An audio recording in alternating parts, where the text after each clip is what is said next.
pase, pierna derecha, directo al arco, ¡golazo! ¡Golazo!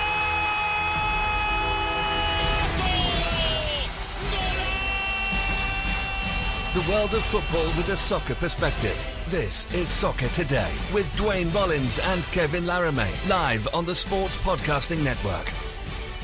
Good day, good night, and welcome to Soccer Today for Friday, March 1st, 2019. I love when I get to say March once a year. It feels like spring is coming. It feels like summer's coming back. And yes, MLS is back tomorrow. And Duane, today is our annual prediction show.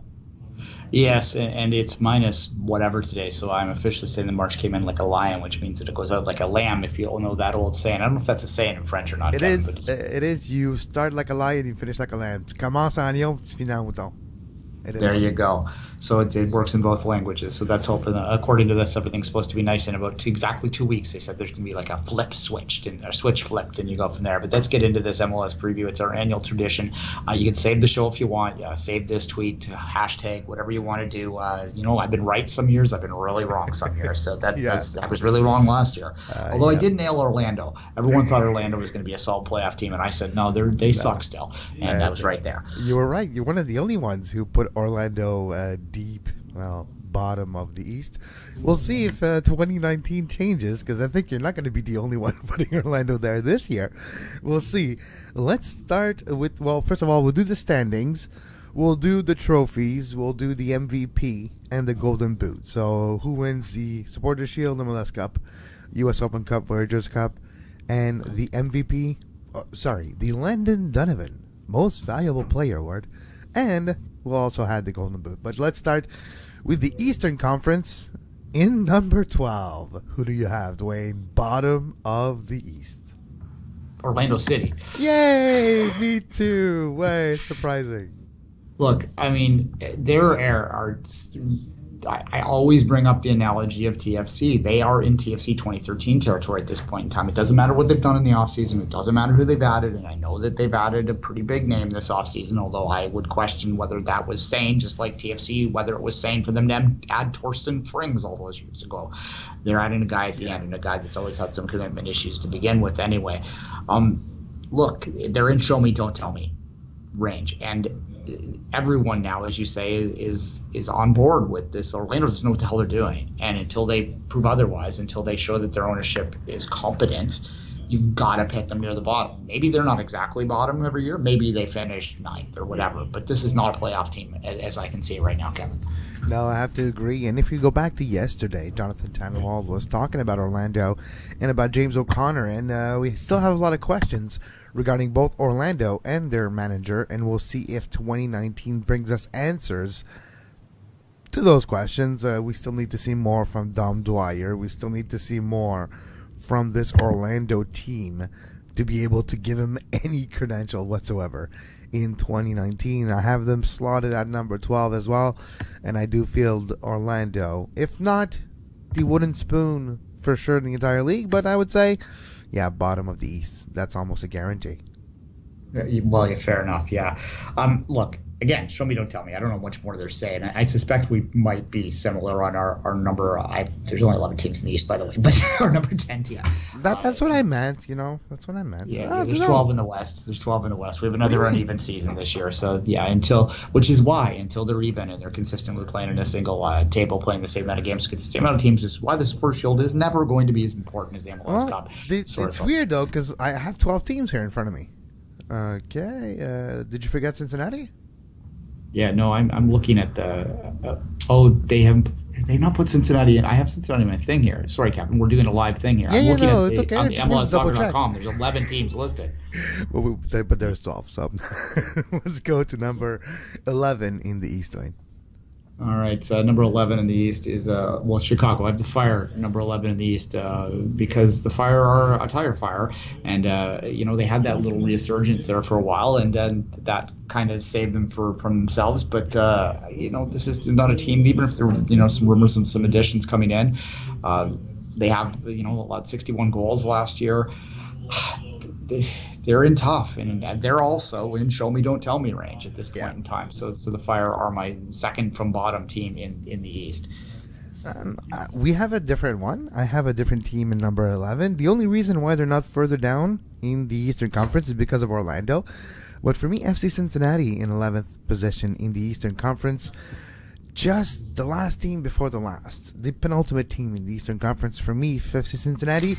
It's going to be a rude awakening. It's not going to be easy playing in Major League Soccer. Some players will have difficulty transitioning from USL to Major League Soccer. There's a few good players, of course, but it's a discovery year for FC Cincinnati, and I do feel that it won't be as bad as Minnesota's first year, but it won't be Atlanta's first year either, and I do feel that I see them going into 11th position, which brings us to 10th position for Duane. Cincinnati. I figured we swapped those two, and I had a feeling we did. Yeah, it's a similar sort of discussion with Cincinnati. I just don't think that they've built this team right. I don't think they're going to be the worst team in the league, as Minnesota was quite clearly off their launch, because I think they learned some things, particularly on the defensive side of the ball. So I do think, I've heard of the previews where they say they'll probably steal a game or two at home because it's a weird field on bad pitch. It's a terrible pitch. So, though they just redid it, but it looks pretty awful if you watch the replays from last year. They're going to steal a game here and there. They're going to be okay. They're not going to be allowing 730 goals, like Minnesota. That's a bit of an exaggeration, but not much. But they're still not going to be great, and I don't know where the goals are going to come from. Yeah, I agree with you. That's why they're 11th for me, and in 10th position for me is Chicago. So we literally swapped that pick. Chicago, the return of Bastian Schweinsteiger. I still can't believe he returns. You do a testimonial, you fly halfway across the world to play your former team with them and against them with Bayern Munich and all your trophies, your 17 trophies you won there. When you come back to play another season, come on, man. I thought you were retiring. The one, if anything screams out retirement league, that's it, right? That he considers himself retired, right? He's gone to play a testimonial for his real club, and this is just, families move to Chicago because that's a thing you can do in retirement. And yeah, he plays a little game on the side for this sort of pub league team, but that's kind of how he views this. It's by my mind. I mean, they're professionals. He's going to go out there and try, but even when they had their little reemergence, he wasn't really driving it. It was more of the upfront and the goal scoring that they were getting at the time. And I don't know, the Fire. It's unfortunate. You know what? In MLS case, it's almost like they need. I would almost argue that they should be looking to add a second team in that market, or maybe Milwaukee, something to push them a little bit more, or move Chicago downtown. That's what I would do. But it's the prices of the I would say the lot to build a stadium. It's going to be. There's a north. They have a history of north side, south side there, right? So the Fire are they're very south side. So if you were to put a team in Wrigley, for instance, or somewhere around there, you could have a north side Chicago team. But the problem with that is, if you're the Fire, you'd probably fight that because you would be buried. I would suspect there would be a lot of current Fire fans, unlike the New York thing where a lot of Red Bull fans just got more indignant, and I think it kind of helped galvanize them. I think they'd bleed support if that were to happen. The Chicago Fire fans, what? There's a new team coming to town? Bye-bye. I'm going to go to the new stadium. All right, which brings us to number 9 in the Eastern Conference. Duane, who do you have slotted to finish 9th in the East? New York City FC. Wow. That's a big drop, obviously, but if you look at the way that they finished the season last year, you look at the addition to replace Villa, which is this mysterious player that, maybe they know something the rest of us don't know, but it doesn't really look like that. Mitrita? Talk about Mitrita there? Yeah, exactly. And look, I when I was doing the East, I really think, to be honest, I'm not trying to overly caveat this, but if anywhere from 3 or 4 down to about here, they could flop a little bit. It's pretty tight in this next little stretch, but I just, until I see them getting that breakout, I'm gonna believe that they were what they were in the second half of the year last year. I don't disagree with you at all, because I have NYCFC slotted at 9th as well. I have a feeling they're gonna slid back. They're gonna have a identity crisis, figuring out who they are and how to execute their game plans, how to take advantage of the small field in Yankee Stadium and be able to grow in the entire season. And looking at the Eastern Conference with teams like Philly, Columbus, and Montreal Impact, and other like DC United that have stepped up over the last year and a half, you need teams to step down. And I think NYCFC is one of them, and I think NYCFC will finish 9th as well, which brings us to number 8, the last team outside of the playoffs in the Eastern Conference. The most forgettable team in the East, the New England Revolution. They're not terrible, but they're not great. And that not terrible, not great is either the last playoff position or the playoff position, the worst position to finish, and that's where they finished last year. They finished 8th. Montreal did bypass them last year, but I think they end up in 8th again this year, even though there's another team in the conference.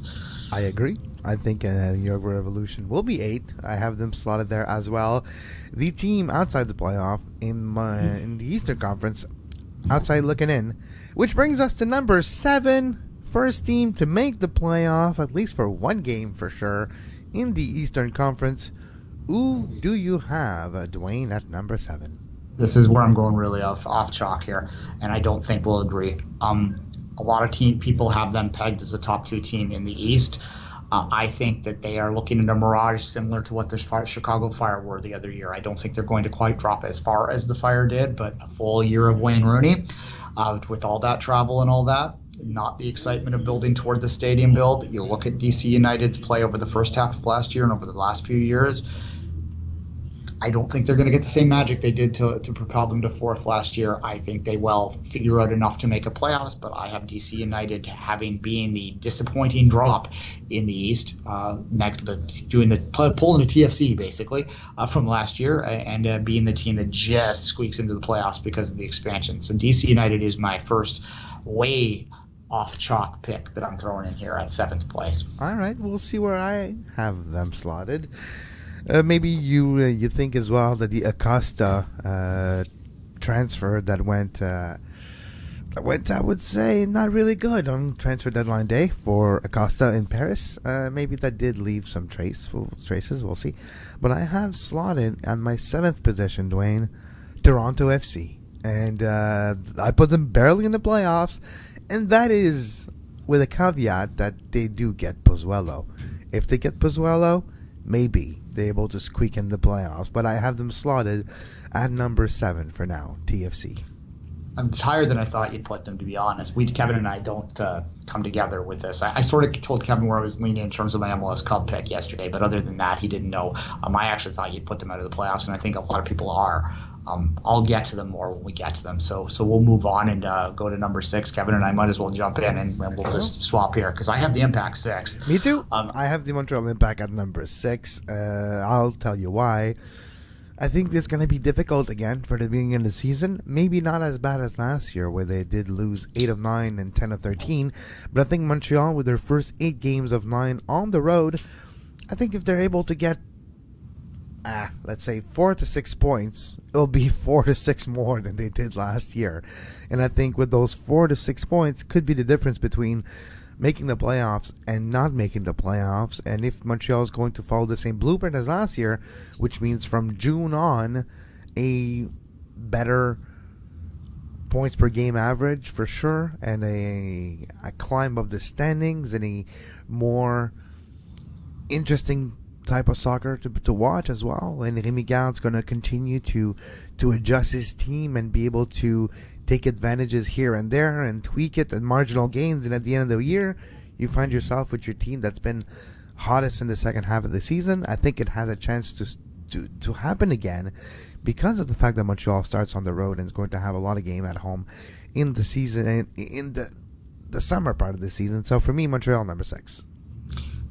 I think the Impact are a solid team. I really do, and I could see them going higher up the table. I think that the concerns that Jonathan brought up yesterday, if you didn't hear it, go back and listen to it now, but after we're done this. But Jonathan suggested that scoring might be an issue, and I think Yuri's a good pickup for them. We've talked a lot about this in the offseason, but I do agree that there's a lack of depth up front. Anthony Jackson-Hamel at this point is a non-factor unless he proves otherwise. That's show me, don't tell me again. It's the story of today, right? So that's until the phrase of the day, show me, don't tell me. Yeah, and until we see that, I'm not going to believe that he's a player that you need to even factor in any regard whatsoever. So that's where I see the impact. I can see them going higher. I think that they're solid enough in regard has them going in the right direction enough to be in the middle of the East, but to truly compete, unless Piatti has a true monster season, I have trouble seeing them going up to there. But it's definitely a playoff team, and I think they're going to be really tight with my number 5 pick year in, year out, which is going to be interesting because number 5 pick is Toronto. Okay. Not much further up than what you have them. I am a little bit more boyish on them, or bullish on them, I should say. Boyish, maybe, perhaps, because that could be my naive side talking. I don't know. I just think that Josie is going to have a good season. I really do, now that he's re-signed and that pressure is off his back. He knows he's here for a while. I think that the surgery he's had in the offseason has finally fixed his injury issues, which is going to allow him to really propel forward and help this team be better. Just one quick question for you. Sorry to interject, Glenn. What was the surgery, and was the bubble wrapping of his entire body successful? Was that the surgery? Well, as lots of people have pointed out, he's actually played more games over the past 4 years than most people remember. They just remember when he's out. But nonetheless, certainly last year was a bit of a struggle for him, and it was all propelling. He played the MLS Cup in 2017 with a broken foot, and scored. Never recovered from it. Yeah, so that's what happened there. And scored with the broken foot, if I'm not mistaken. So you know what? Yeah. Pain is temporary. Yeah, championship. He wasn't in pain for the next few days, if people recall. Look, I am reluctant to pick them any higher than this because I think it's going to be a bit of an adjustment for Pozuelo. I think he's a brilliant player. The pressure coming in on him is going to be immense. That said, there is a higher ceiling on this, and I do think that come 2020 that you're looking at a team that has put their pieces together and has had a full year under Ali Curtis that is once again going to be looking to go up that table. But this is a retooling year, in my opinion, for TFC, and a playoff appearance is something they should be shooting for, kind of similar to 2015 if you're a TFC fan out there. All right, now we're moving to my number 5, my 5th position in the Eastern Conference. For me, it's Philly. Philly did some great trades and roster movement in the offseason. They signed some decent players, and it's the continuity of last year where they had a resurgence, where Jim Curtin found a way to make his best players a bit better. And now the squad itself, the roster is a bit better in my opinion. But it is for a lot of teams in the Eastern Conference, and I do feel Philly will get their parts. They're going to get their wins necessary, and they'll finish 5th. They'll be a playoff team, and they'll be a dangerous playoff team too. You never know.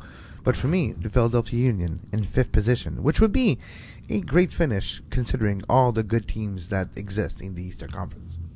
By virtue of the fact that I haven't mentioned them, people will understand that I agree with a lot of what Kevin just said, but I'm not ready to talk about them just yet, so I'm a little higher on them, surprising myself, really. I'm going a little off chalk with this one too, but bear with me. I'm picking Atlanta to finish 4th. 4 for Atlanta for Duane. Yeah, 4th. Look, they're a brilliant team, talent-wise, no doubt about it. I just think that defending a championship is hard. We saw it last year with Toronto FC. There was other factors going on, and Atlanta did advance last night in the CCL if you missed it with a 4-0 win. So they will have that additional burden on them. The coaching change, the fact that Almiron is gone, who I think was an absolute brilliant player in this league, you cannot. I know Pity Martinez is a very good player, but what's our phrase of the day? Show me, don't tell me. Don't tell me. Yeah, I'd be shocked if he doesn't show me, but at the same time, he still has to. I'm not, 4th place is no shame. I know Atlanta fans think that I probably just, told their mother off and did beat their grandmother with a shovel or something, because they don't react very well to anything that doesn't say that the greatest franchise that ever lived right now. Toddlers are like that. That was a little bit of pettiness coming out there, but that's fine. I've been dealing with it for 2 days. Yeah. But I can see them taking a slip back. And, if they do finish 4th, that is still going to be a home playoff date in that first round. And if there's an upset and above them in the playoffs, that they still potentially would have a couple of playoffs. But it's going to be difficult to defend a championship in Major League Soccer. It's a league that is not set up to have champions repeat. The fact that Seattle and Toronto both went to back-to-back championships is something that I think was against the model of the league, and Atlanta is not Real Madrid, so I am picking them to be 4th. Still very good, but fourth. My team in number 4 in the Eastern Conference. We're almost done the East. We'll get there soon. For me, it's the New York Red Bulls in 4th position. Of course, just the continuity of their project, having them as contenders year in, year out for the last 3 years. The Red Bulls do have a strong core, have a great club identity, and we can see where the results would come from the goals being scored, from the great save by Robles, to just taking it game by game. I can see them having the result and momentum needed to finish 4th. And, New York Red Bulls, perennial contenders until proven otherwise, I guess. And for now, I slot them in 4th position in the Eastern Conference. And I have not talked about them yet either, so I'll just move on and go to my 3rd pick right now, which is not the New York Red Bulls. It is the Columbus Crew. Not Crew SC, because that is a marketing conscript that I'm not going to follow. I never did, never will, don't have to anymore. I think that the re-signing of Crew Cat yesterday was a brilliant move. Actually, it was, because it's another little screw you to the previous owner, and everything that they do, from calling it Crew 96 on the hashtag to bringing back Crew Cat to everything else, is a screw you to Precourt, and it's hilarious every time they do it. So at any rate, that is my pick for 3rd. Columbus to me is the team that will move the least. I can't see them dropping much further than 4. I can't see them going higher than 3. So I really think that, to me, as weird as this sounds, this is the team with the least amount of movement, in my opinion. I think they still, they do have questions. Obviously, the coaching change is the biggest among them this year. I think they truly need like a high end impact player. They don't have that yet. This is an ownership group that has said that they might spend, and another reason I think that they're going to be high up in the Eastern Conference and a contender to perhaps even go to MLS Cup final is because the ownership has sort of committed to spending, and they might spend in the summer window, is what I'm saying. So that's why I have the Crew at 3rd. I can't see them going any higher. I can't see them going much lower either, though. No, and I agree with you. That's why I have the Columbus Crew 3rd as well. I think with the whole enthusiasm that is now present in Columbus, with the Save the Crew aspect, the new ownership group, the Haslam, the Edwards families, and of course the new players, the new coach, Caleb Porter coming to town, looking at a player like Giassi Zardes and trying to get the most out of him. I think they're going to have a good season. And that's why I see them finishing 3rd as well. I think it's going to be a positive season. I think players like Federico Duane, which maybe have a hand, like just a few years left in this league, I think will have a great contribution in 2019. And I do agree and have the Columbus Crew, #Crew 96, in 3rd position in the Eastern Conference too. All right. My number 2 pick, I can't quite see them going from irrelevant to the top in one season. They started from irrelevancy and now they're almost there, is what I'm saying. There's my Drake reference. Get your bingo card out. So you're saying they started from the bottom, now they're almost there. Yeah, exactly. It's Philadelphia Union. I do like the moves they made in the offseason. I do think that there's a sort of refreshment in that market right now, and I feel that they're going to grow into their season and do quite well. I can't see them being this is a team that could swing all the way down, though. Like I talked about, the Crew being solid in that 3-4 kind of range. I think Philly could go as high as 2, but I'm picking them on their ceiling as opposed to their floor. Their floor is probably 6-7. That's a bigger swing there, right? But I do like the moves they've made. There is generally a team that exceeds expectations in Major League Soccer each year. I think the Union might be that team this year. So that is my number 2 pick in the East. My number 2 pick is DC United. I see them having a good season overall. Maybe not the great stretch they did have last year, but a more balanced season overall. I think they will not necessarily rely on Rooney, but use Rooney for whatever it gives them and supply that goal-scoring ability of Rooney with Acosta and other players that'll find ways to motivate them. I think the fact that De Leon is gone and other players that have moved on have created openings for new players in this roster to become effective. There's no more dead wood, at least not as much dead wood as there was with DC United last year, basically De Leon. And now moving on to this year, I have a feeling where DC United are going to put things together. They're going to continue to grow together, and coming out of that growth will be a second spot in the Eastern Conference. Fair enough. By process of elimination, you know that my Eastern Conference regular season champion pick is, once again, the New York Red Bulls. Keep on keeping on. This is a system that works. This is a system that plug and plays across the board. This is proven to work year after year.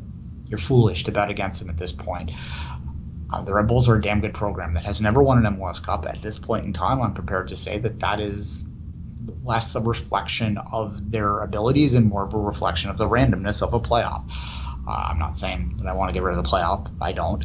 But I do think that that's overstated. I don't think there's something particularly glaring about that when you talk about the Red Bulls. But this is the most consistent regular season team over the past 5 years. I cannot pick against them.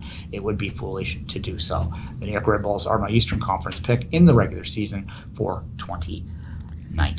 And with the same process of elimination, you know that my team for 2019 in the regular season is Atlanta United. I do have a feeling that they will win the Eastern Conference. Whether that is enough to win the Supporters' Shield, we'll see later on. No is the answer for now. But Atlanta will, for me, have I wouldn't say same type of success as last year. It will be different. I think all the teams are going to have a bit more realistic season. They're not going to go close to 100 points like we've seen in the last few years, or 70-something points. I think it's going to be a bit of a lower point tally, but Atlanta is going to be close to DC, but they're going to edge DC to get the top of the Eastern Conference this year. And I have a feeling we'll see a different Atlanta with a different type of attack, a different type of goal scoring. I'm not expecting 30 goals by Josef Martinez, but I'm expecting a bit more of a team contribution with the new players. Barco may be taking this team and carrying it a bit more than he was last year. He's going to be asked to be a important piece in Atlanta this year. And I think with Pity Martinez and Josef Martinez, the Martinez brothers, the Martinez bros, I think Atlanta is going to win the East.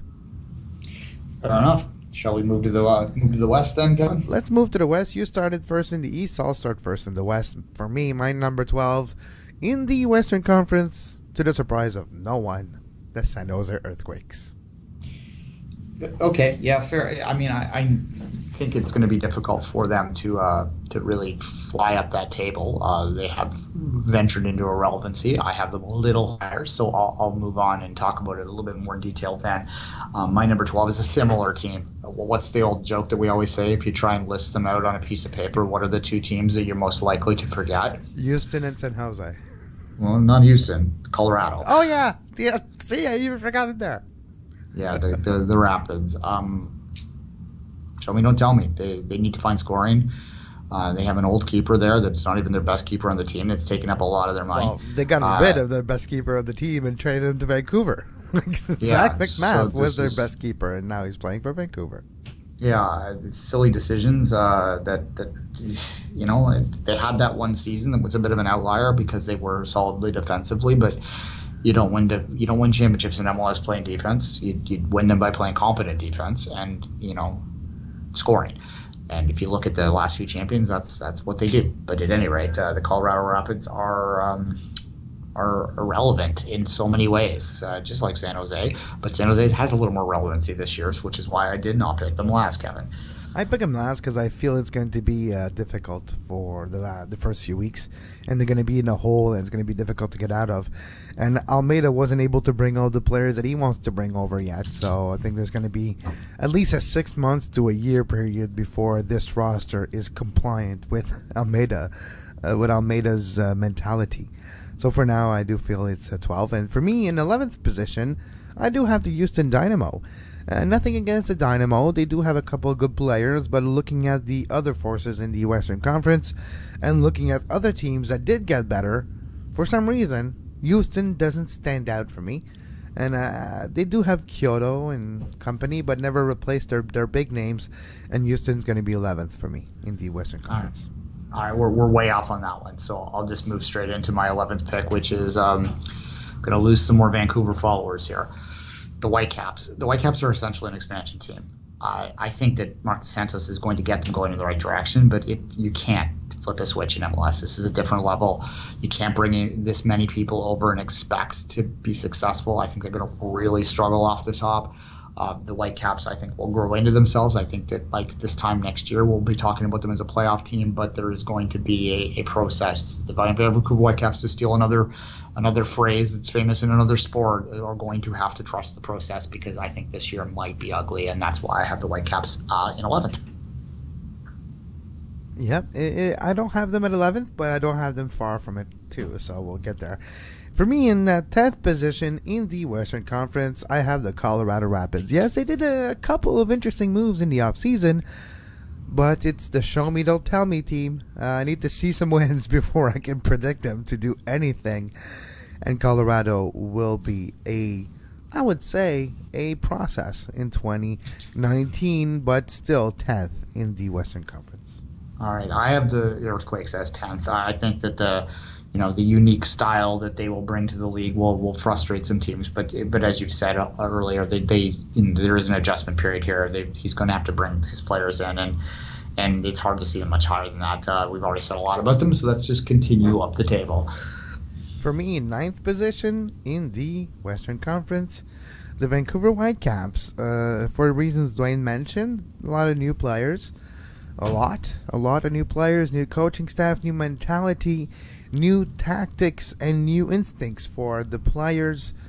There's about 13 different nationalities represented in the 18-man roster for the Whitecaps. They will need to gel and to grow together. It might take a few weeks of adjustment for sure, and that's why I see them as 9th, which is not too far away. It's only 2 spots away from the playoffs. But I do feel it's going to be a learning process for Mark Dos Santos and for the Vancouver Whitecaps. I feel they could become contenders in 2 years' time if things goes according to plan. But for now, from the players we've seen with the club, unless we see Wang Yingbom becoming really good really quickly, I don't think they have that game breaker to be able to propel them over that red line. So I do feel the Whitecaps will be 9th in the Western Conference. All right, and my 9th place pick is Salt Lake City. Just a team that I think lacks direction at this point in time. The strange DP signings in the offseason. Joao Plata is not really a guy that I would ever build a team around, as anyone who knows me knows. And I think he's proven that as a DP over the past few years. We thought they were going to break through last year. They just didn't. They seem stuck. I think that they're not going to be far from 6th, but they aren't going to be far from 12th either.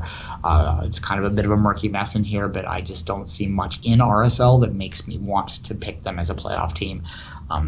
So I'm not. They're going to be 9th, in my opinion. All right, and my 8th team in the Western Conference, the LA Galaxy, the only teams. Why is it the only team with 4 DP right now? Anyways, they're not roster compliant yet.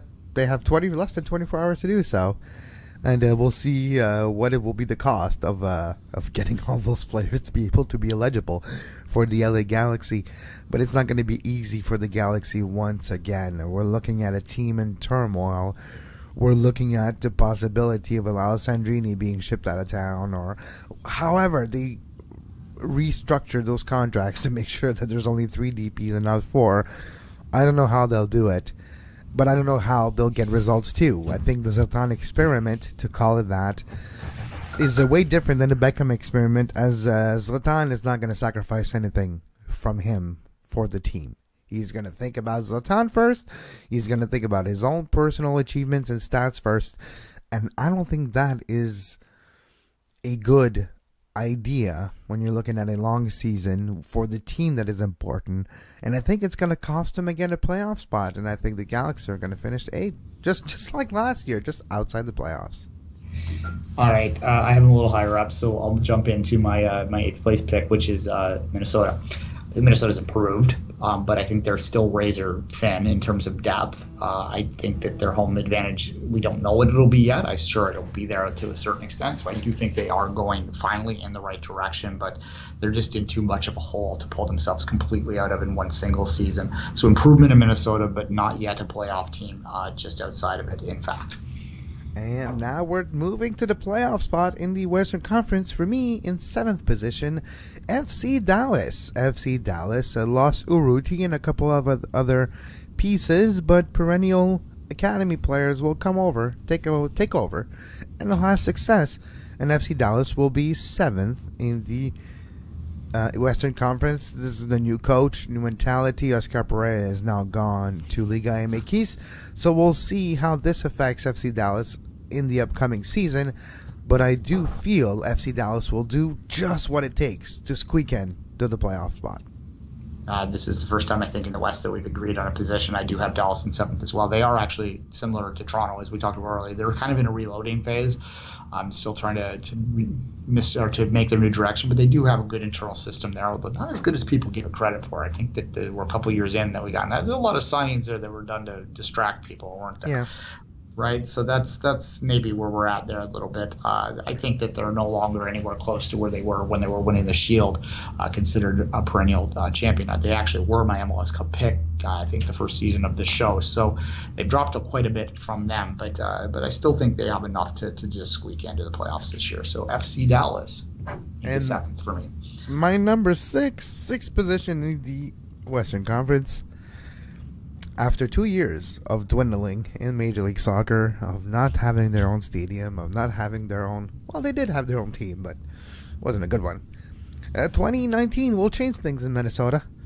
It will change things in a way that they have their own stadium. They can get an home field advantage in a way. And they have better players, and they did splash some cash in the offseason, in a way. So, for me, Minnesota, in the playoff, 6th position, surprising a lot of people. Not necessarily going deep in the playoff, but at least say... 6 is better than 12. And for me, that's what's important. It is the first step of a successful season. The first successful season in Minnesota's history will be this year, and 6th position for me with the new stadium and everything.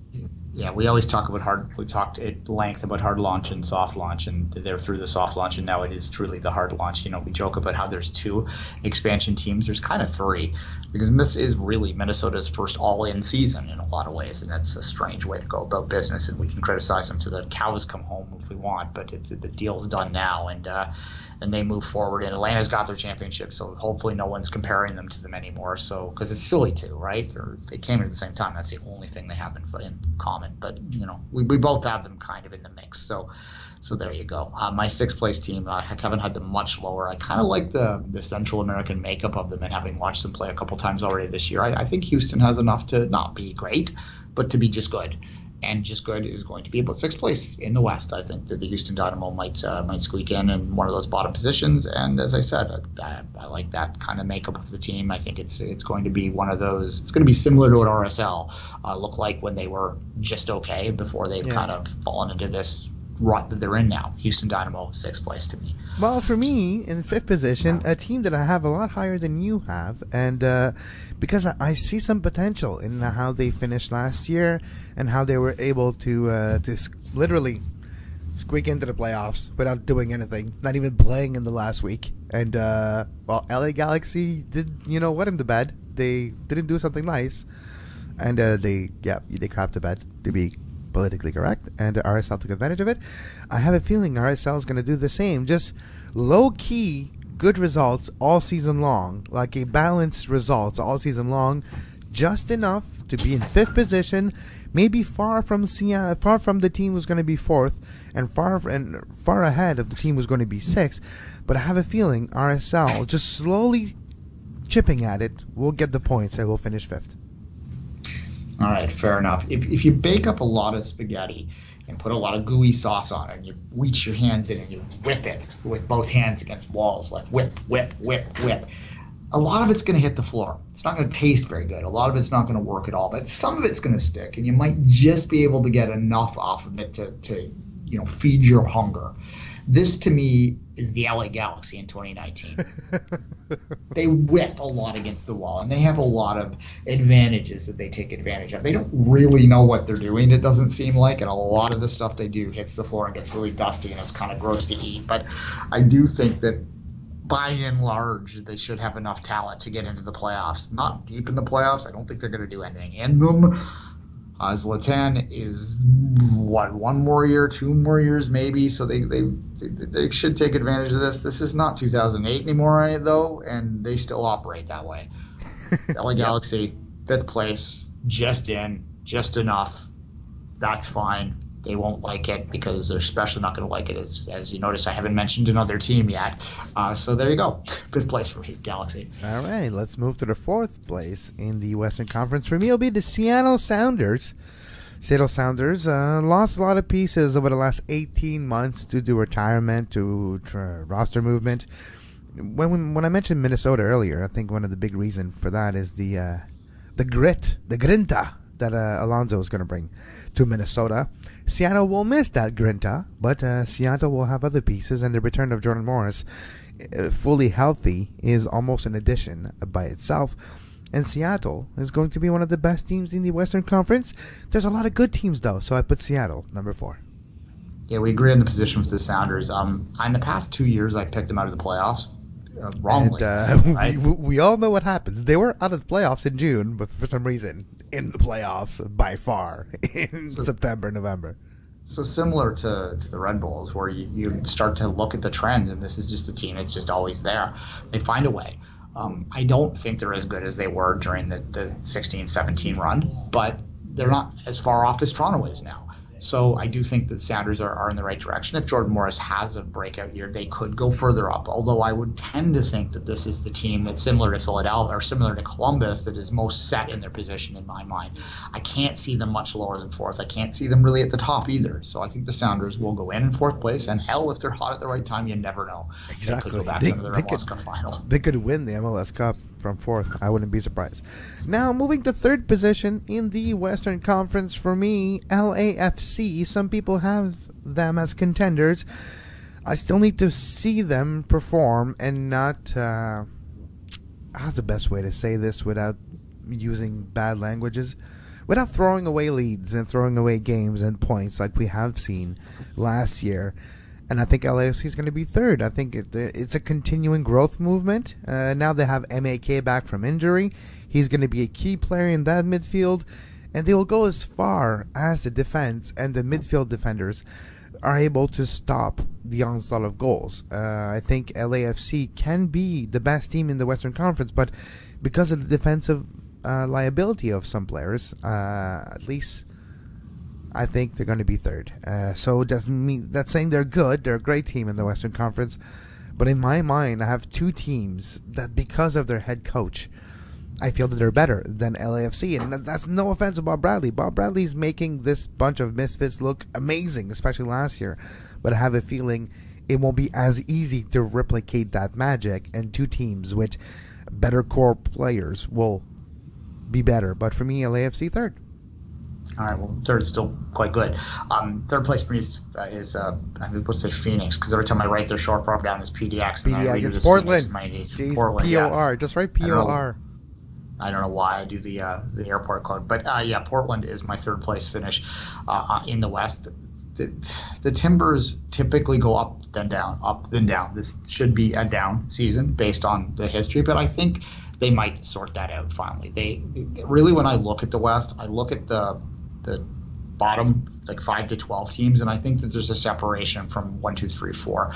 The 4 teams I'm picking now, I think all legitimately could win the West in a playoff. I don't think the teams below it can, and I include Portland in that potential MLS Cup representation team. I don't think Portland has enough overall depth to be at the top in the regular season, but I do pick them to be solid and in that contending spots once the playoffs start. So especially with their, the new home field advantage in the second half of the season, which I don't know, a few more seats in that stadium, what that's really going to do, but they'll probably have a psychological boost from it. So Portland is my 3rd place pick.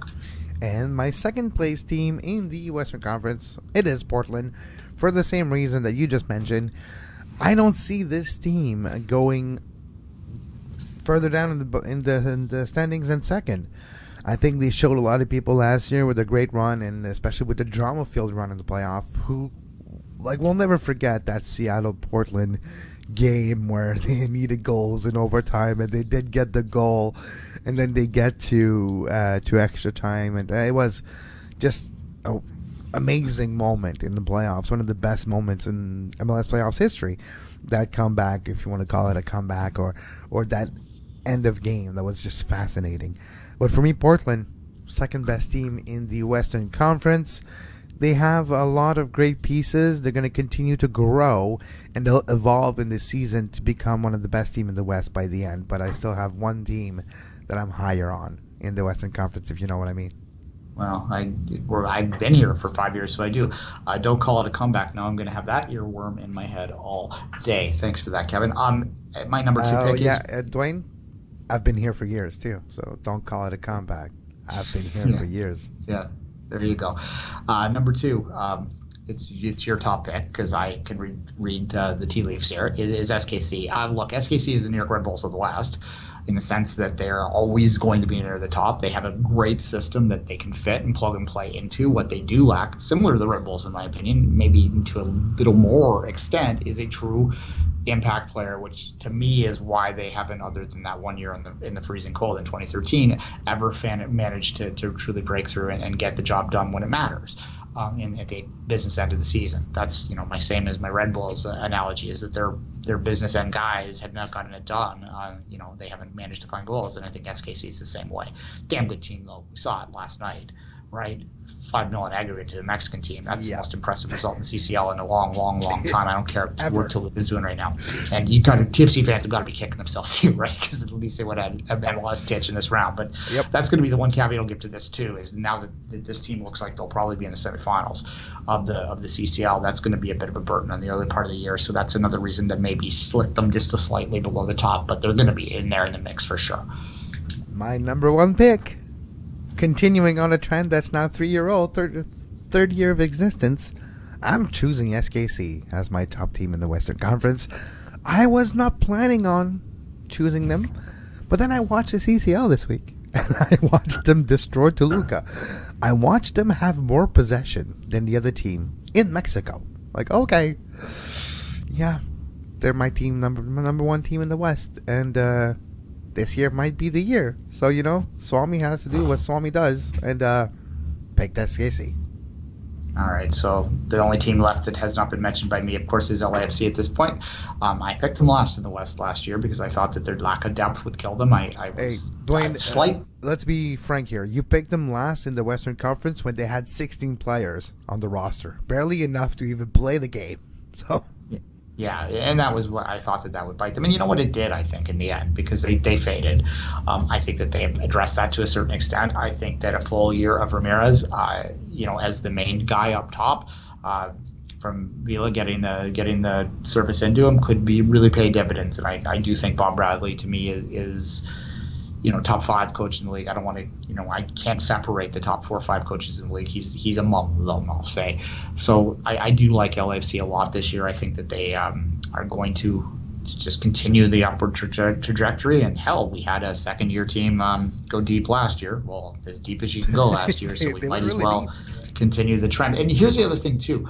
And this isn't a criticism, Atlanta fans listening, but it is a reality, is that there are certain advantages that expansion teams are handed. They are given more TAM and they are given more GAM, and that allows them to build a team in a way that established teams cannot. So you should, in the modern MLS, if you're going to launch, you might as well go for it off the top, because I think your best chance to win championships are in the first 2 or 3 years of your existence. And we saw it with Atlanta, and I think you're going to see it with LAFC as well. And I have a feeling we're going to see it with Nashville coming in as well. I don't know exactly yet, because we haven't obviously seen them sign a single player, but based on what I'm hearing, it wouldn't shock me if Nashville comes in a similar way and is the next team that we're talking about in this way. Yeah, maybe.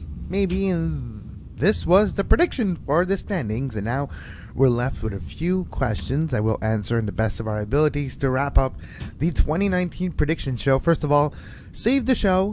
What is your predictions? What are your predictions? Let us know on social media at 24th Minute for Duane, at Kevin Laramee for myself, at Soccer Today SPN. And if you want to join our fantasy league, do like almost 100 people did already. You got another 2 days to join our league. So make sure you just look for Soccer Today on SPN, on MLS Fantasy Soccer, and you'll find our league. And now, Duane, what's going to be the biggest story? Let's start with TFC for the Canadian team. So let's start with TFC. What's the biggest storyline for TFC in 2019? Josie Altidore. He's gonna score. Sorry for singing there, but that was bad. Anyways, yeah, Josie, new contract till 2022. Yeah, I think that he's going to stay healthy. I truly do. And if he stays healthy, that's the story. Well, he's going to play a complete year, and he's going to. It is now his team. That is, it was Javinko's team, and he was the great second piece that they had. And I always used to say that the most valuable player TFC had was Josie Altidore, because when he was on, that team was unstoppable with Javinko in this peak. And they were. In 2017, they were. They legitimately proved that. You can't argue it, really, right? Yeah. And it was because Josie got hot in the playoffs at the right time. And I think that Josie Altidore, as the leader of this team, as the definite leader of this team, because Paul is going to come in and not even be fully English speaking off the top, is going to be the guy that they really look to. And I think that it's, one way or the other, Josie Altidore is going to be the story, because the other way he could be a story, and Montreal Impact fans listening to this might be cheering for this one, is that he might not be healthy, and that might prove that this was a mistake to re-sign him to 2022, and TFC will not be in the playoffs if Josie Altidore is not scoring this year. So he is going to be the story of the year in Toronto. My story of the year for TFC is, this is a famous trope in the world of sports. When you get a new general manager and he's stuck with the same coach, it's not necessarily his man or his person behind the bench. Well, the leash is shorter. And I do feel the leash will be a bit short for Greg Vanney under Ali Curtis. And my big story for TFC is Greg Vanney does not survive the year. Toronto FC will have a new head coach before the end of the season. That's my big story for TFC. Maybe. I mean, I do think that that's going to be something to watch for sure. And if they start slow, if they continue to replicate the form we saw over the last two games, with Pozuelo in from March 17th, 4th, I think that they'll get a pass even on this weekend. But once March 17 rolls around and assumedly one or two more pieces is added to this, they will be the pressure will start to ramp up. So yeah, for sure that could be an absolute obvious story to watch moving forth. We'll go quickly and finish our question because we only have 5 minutes left before we have to before our Cinderella carriage turns back into a pumpkin. So Montreal Impact, the biggest story for the Montreal Impact would be, for me, that Rémi Garde's going to be the best coach in Major League Soccer in 2019. Like, literally, and it's going to be recognized as such. That's what this season represents for me. It's the rise and the glory of Rémi Garde. And maybe changing that mentality that he struggled in England with Aston Villa, he's going to win it this year. At least the best coach of the year. I think that's the Montreal Impact story. All right. I just have search for goals written down here. I mean, it's similar to what I said when I was talking about them earlier, that if Piatti's, playing out of his head, but they're not finishing up top, that could be something that starts really great. And they, when we move into the summer months, that there could be a real desire to bring another scorer in, especially if Urruti struggles to find the back of the net. Vancouver Whitecaps. Duane, in your mind, what's the biggest story for Vancouver this year? Storyline. The fan unrest. I think the Whitecaps, to use a TFC analogy, are hitting their 2013. I think that there's going to be a lot of empty seats there. There's going to be a lot of frustration in the market because I think they're going to struggle. I don't think this is a fan base that is ready for a rebuild. They are sick of it. They are sick of not having what they feel is the proper investment for a club of their popularity. And they're going to be a bit of a pushback from the fans in Vancouver this year. For me, the Vancouver Whitecaps storyline will be Wang and Bohm, newcomer of the year. For me, he's going to be the player that joins the Major League Soccer in 2019 that has the most amount of success, and he will win that trophy, and he will carry Vancouver on his shoulder. Maybe not to the playoffs, but at least he's going to bring hope for the season coming. So that's the storyline for me for Vancouver. Wang and Bohm is a discovery year in Major League Soccer. All right, fair enough. Now, let's move on to our MVP before we go to the V Cup, USOC, and not USOC, but the US Open Cup. You know what I mean? Yes. All right, MVP, Duane. MVP of the 2019 season. Carlos Vila. LA Galaxy, or LAFC, LA Galaxy. I'm sure LAFC loves that. Fans love that. But I believe that the LAFC is going to be a very good team this year, and they're going to be driven by the offensive production of their dynamic midfielder and frontline combination. So Vila is my pick for MVP. Yeah, makes a lot of sense. For me, it's going to be in the Western Conference as well. The team that's going to finish second in my standings in the Portland Timbers.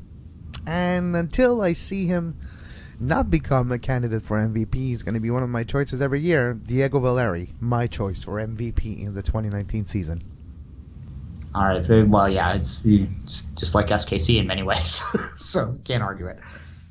The Voyageurs Cup, Duane. Who's going to win the 2019 Voyageurs Cup in Canada? Will we have an upset in the final, or won't we? Under this current format, the current champion has a tremendous advantage. That current champion happens to be Toronto FC. They will have had a full season to build and add their pieces by then. They will have spent their money. By the time things roll around, I think TFC, particularly since they might focus entirely on it as their main competition this year, has to be the favorite because they are starting in the semifinals. Yeah, no, I agree with you as well. Unfortunately, I think TFC is going to win the Canadian Championship again. Now, moving to the Lamar Hunt U.S. Open Cup.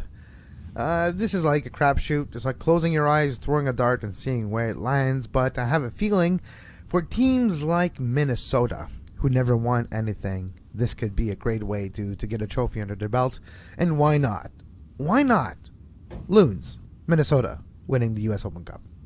There you go. There are certain teams that take this more seriously than others, and that's kind of a way to look at it. I am going to go down that route and have a team that used to take it very seriously, but has not necessarily done as well in. I know where you're going. I'm going with Seattle. I'm going to pick Seattle to win it this year. But you could also go with Philly. You could also go. There's teams that have taken it more seriously than others, and that's kind of the way to handicap it a little, like you said, like blind darts in a lot of ways. And we finished the prediction show with the MLS Cup winner. We've said who's going to win who's winning the East in the playoff, Eastern Conference Final, Duane, for you? Yeah, we didn't say the Shield. For the record, I have the LAFC winning the Shield. But my Eastern champion, I don't think the Red Bulls are going to get it done because show me, don't tell me. So my Eastern representative is going to actually be Columbus. Is who I have picked coming out. I think that there's going to be, I think one of the big stories of the year is going to be Columbus's market and the excitement in there, and I think that they're going to build on that all year, and that they, in the business end of the season will be hot and will find a way to get back to the final. I don't think they'll be hosting it, but I think they'll be in it. Okay, so I'll go quickly here. My East is Atlanta. My Western Conference finalist is SKC as well. I'm going chalk here for this, which leads us to our MLS Cup champions. To finish the show, Duane, who is your 2019 MLS Cup champion? I think that the Vila and Christian Ramirez combination, Bob Bradley up top, and a home date in the MLS Cup final means that the MLS Cup is going to go back to the sunshine, which is going to make MLS media very happy, and it will be in LA with LAFC this time in the second year, doing a back-to-back second-year team winning the MLS Cup.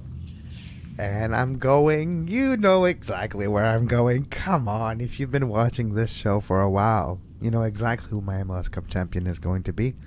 In 2019, I see the Sporting Kansas City, former Wizards, making some magic and winning the 2019 MLS Cup. For Kansas City, I have a feeling they're going to get it done this year. I've been saying this for 4 years. Maybe this year is the right year. We hope you agree with us. We hope you agree with our prediction.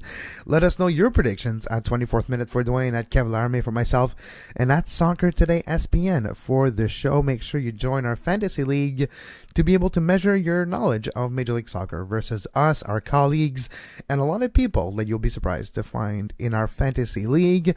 As always, you can subscribe anywhere you get your podcasts. But if you like Canadian soccer and you like Canadian soccer a lot, make sure you go to patreon.com/sportspodcasting network. A pledge of $2 a month or more will give you access to the Two Solitude Soccer podcasts. 4 shows a month, 1 show every week. And this week we have one as well, talking about the Canadian Premier League and the schedule. And it's always a fun discussion to talk about Canadian soccer. And make sure you do give us a pledge at patreon.com/sportspodcasting network. But as always, for Duane Rollins, I'm Kevin Laramee. We'll have our review of the weekend Monday and the return of the Canadian Review. It's the first week in Major League Soccer regular season. We'll be glued to our television. Hopefully you are too. And until Monday, as always, have a great soccer. You can find the podcast version of all the shows we do on iTunes, Apple Podcast, Google Play Store, TuneIn Radio, iHeartRadio, and anywhere you get your podcast.